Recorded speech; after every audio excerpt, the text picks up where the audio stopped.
বিশ্বকাপের ট্রফি মেসির হাতে, ফুটবলে সেরা মেসির আর্জেন্টিনা জিতলো, এবার জিতলো রে আর্জেন্টিনা জিতলো রে, কাতার বিশ্বকাপে এবার আর্জেন্টিনা জিতলো রে।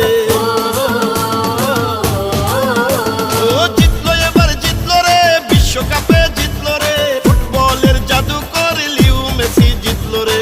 কাতার বিশ্বকাপে এবার ফুল ফুটেছে, আর্জেন্টিনা মেসির হাতে কাপ উঠেছে, বিশ্ব সহ বাঙালিরা খুশি হয়েছে, জিতলো এবার আর্জেন্টিনা দাপটের সাথে, ছন্দময় ফুটবল খেলার জয় হয়েছে।